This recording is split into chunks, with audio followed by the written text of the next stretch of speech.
তুচ্ছ বিষয়ে ট্যাটা নিয়ে মাঠে নামার দেশও কিন্তু ব্রাহ্মণবাড়িয়া। ব্রাহ্মণবাড়িয়ার গ্যাস ব্রাহ্মণবাড়িয়ার মানুষ পাবে, তারপরে এটি অন্য এলাকায় যাবে।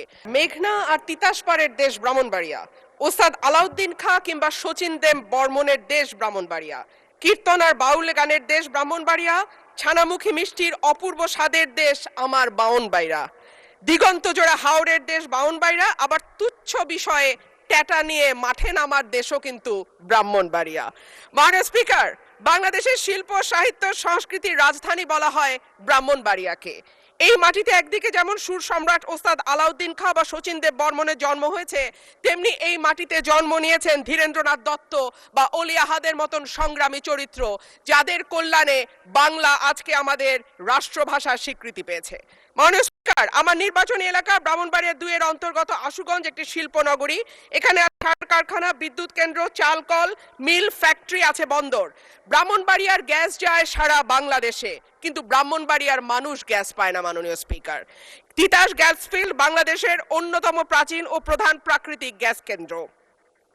1962 সালে আবিষ্কৃত এই গ্যাস ক্ষেত্র থেকে বর্তমানে 22টি কূপের মাধ্যমে দৈনিক প্রায় 325 মিলিয়ন ঘনফুট গ্যাস জাতীয় গ্রিডে সরবরাহ করা হচ্ছে। 1991 সালে সরাইল উপজেলার সদর ইউনিয়নে গ্যাসের সংযোগ দেয়া হয়। শুরুর দিকে গ্রাহক ছিল 1000, বর্তমানে কাগজে কলমে 5000, কিন্তু অবৈধ সংযোগ যদি আমরা এর সঙ্গে যুক্ত করি তাহলে প্রায় 8 থেকে 9000।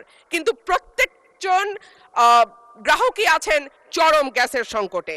সরাইল সদরে 1.5 কিলোমিটার এলাকায় 6 ইঞ্চি এবং 1 কিলোমিটার এলাকায় 4 ইঞ্চি ব্যাসের পাইপ দিয়ে গ্যাস সঞ্চালন লাইন টানা হয়েছে। এরপরে পাড়ায় পাড়ায় 2 ইঞ্চি ব্যাসের পাইপ বসানো হয়েছে।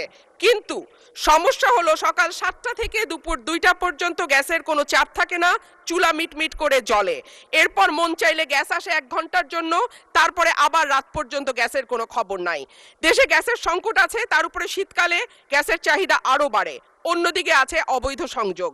Bakhrabad gas transmission and distribution system limited Brahmanbaria কার্যালয় থেকে জানানো হয়েছে, লোকবলের অভাব সহ নানা সংকটে তাদের তদারক করা পুরোপুরি সম্ভব হচ্ছে না। মাননীয় স্পিকার, 2016 সালে বাসাবাড়িতে গ্যাসের সংযোগ দেওয়া বন্ধ হলেও এখনো কিন্তু অসাধু কর্মকর্তাদের সাহায্যে বেশ কিছু মানুষ বাড়িতে অবৈধ গ্যাসের সংযোগ নিয়ে রেখেছে। সরকার রাজস্ব বঞ্চিত হচ্ছে এবং যাদের বাড়িতে সত্যিকারের লাইন আছে তারাও গ্যাস পাচ্ছে না। শেষমেশ মাটির চুলা, এলপিজি সিলিন্ডার আর বৈদ্যুতিক চুলা ভরসা।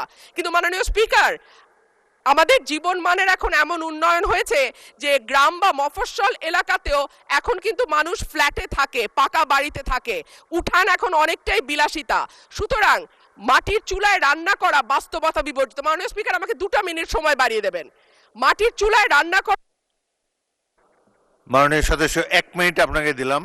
অন্যদিকে যদি আমরা এলপিজির দিকে তাকাই মাননীয় স্পিকার, 1940 টাকার সিলিন্ডার বলে বটে, তবে 2200 টাকার নিচে কোথাও সিলিন্ডার পাওয়া যায় না।